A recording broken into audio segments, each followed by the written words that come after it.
Hi, I'm Joe Morris from Spring, Texas. What kind of poisonous snakes are around here, and what happens if myself or my son get bit by one?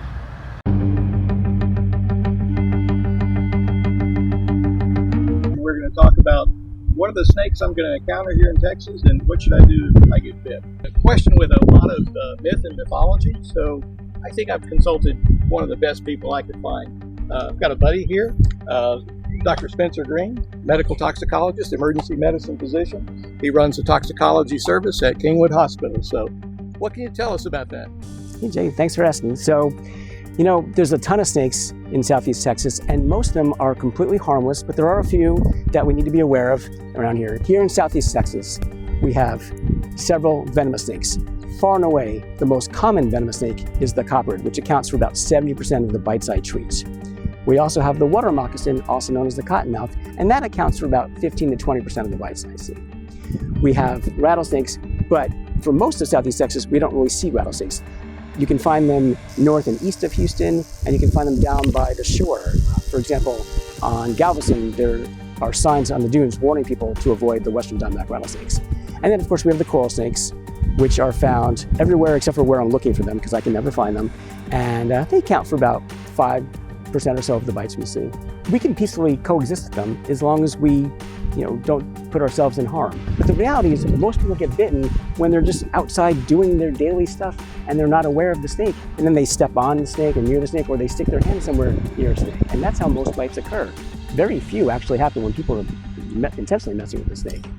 So it's really important, if you're outside in the summer, to dress appropriately, wearing boots or shoes that cover your toes, and to never stick your hand in a place you can't see, because that's how a lot of bites occur, especially during daylight hours. With almost all coral snake bites, you have to be messing with it because they're like the most lazy animals ever. They're like the biggest slugs. If I were barefoot right now, a foot away from a coral snake, I wouldn't be the least bit worried because it has no desire to bite me. Most people who get bitten by coral snakes are messing with it. Now, sometimes it's well-intentioned messing. Like I've had kids try to save the coral snake from traffic or whatever, but nonetheless, they're intentionally grabbing it. But with copperheads, cottonmouths, rattlesnakes, it's usually, like you said, you threaten them or you represent a possible threat. So you step near them or you put your hand right by them and they go whack, just to drive you away. We can't really distinguish copperhead bites from cottonmouth bites from rattlesnake bites, nor do we have to. They're all pit vipers, and we treat them as pit viper bites. All too often people make a deal about, rattlesnake versus copperhead and cottonmouth. And a lot of physicians actually minimize the significance of copperhead bites, and they shouldn't, because the overlap is great. A bad copperhead bite is way worse than a mild rattlesnake bite.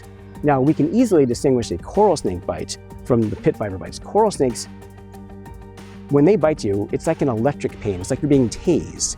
And it doesn't really cause any tissue injury. It doesn't cause bruising. It doesn't cause your labs to be abnormal. It doesn't cause bleeding. But with our pit vipers, we get primarily tissue swelling, bruising, sometimes systemic symptoms and signs like vomiting, diarrhea, trouble breathing, sometimes low blood pressure, and sometimes the labs are abnormal, indicating an inability of the blood to clot.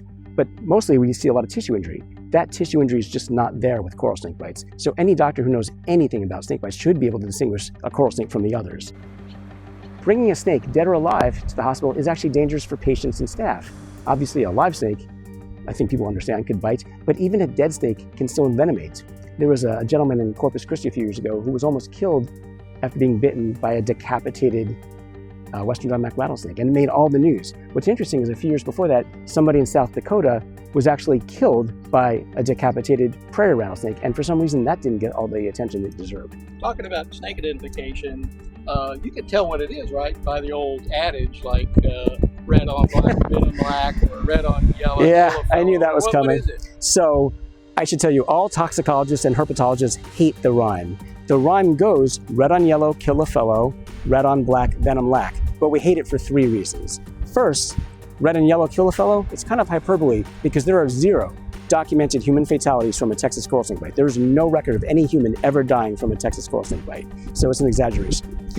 The second problem is, even though this is a classic looking coral snake with the red and yellow bands that are touching and go all the way around the body, there are so many aberrant patterns, especially in Texas, compared to like the Florida coral snake or the one in Arizona, where you have a snake that's all black except for a yellow stripe, or it could be black and yellow. But even when the rhyme applies, the problem is that sometimes people don't recite it correctly. Years ago, I posted a picture on Twitter that was shared like 60,000 times. It was a kid, it was a scout actually holding a coral snake. And it was right before he bit him. And I felt bad for him because it wasn't his fault. The scoutmaster actually told him it was a non-venomous snake because the scoutmaster recited the rhyme incorrectly. So we advise against using it. You know, we always tell people, if you don't know snakes, don't pick it up, just assume it's dangerous.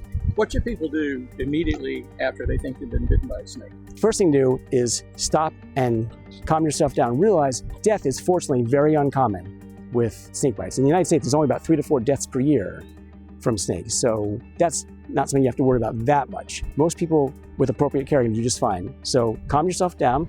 You want to get away from the snake, of course.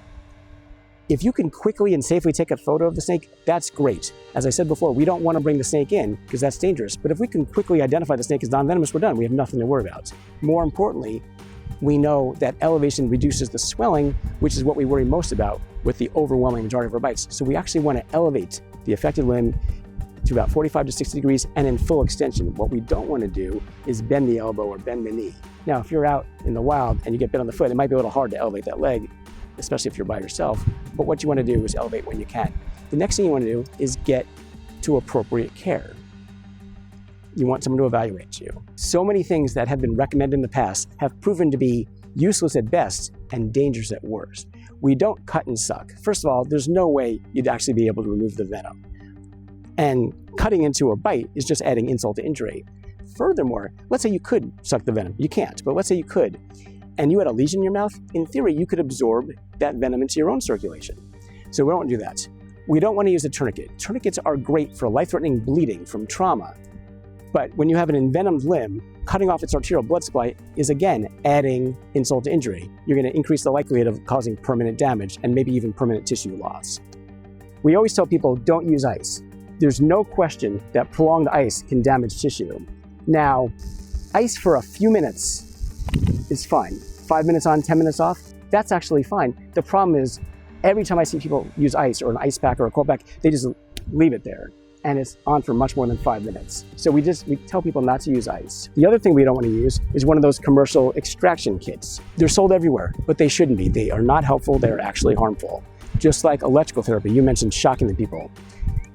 I've heard that as well. People rationalize, they say, oh, well, you know, venom is protein. I can denature the protein. You know what else is protein? Humans. And if you're lucky, you'll just cause a little burn, but you can also electrocute someone.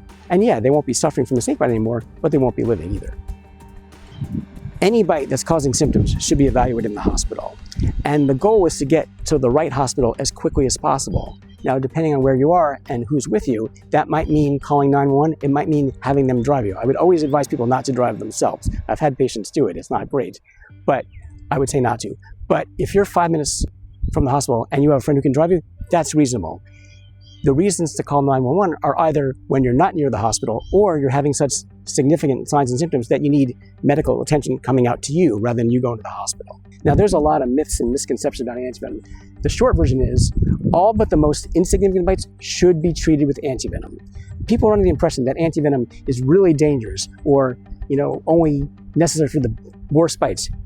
There are a few studies out there, including one randomized clinical trial, the only one ever done in Copperheads, that showed that even mild bites get better faster when they're treated with antivenom. So what should happen is they should watch you. And if you have swelling that crosses a single joint, whether it's a wrist or an ankle, you should be getting antivenom. Historically, a lot of places wait until it crosses 2 joints.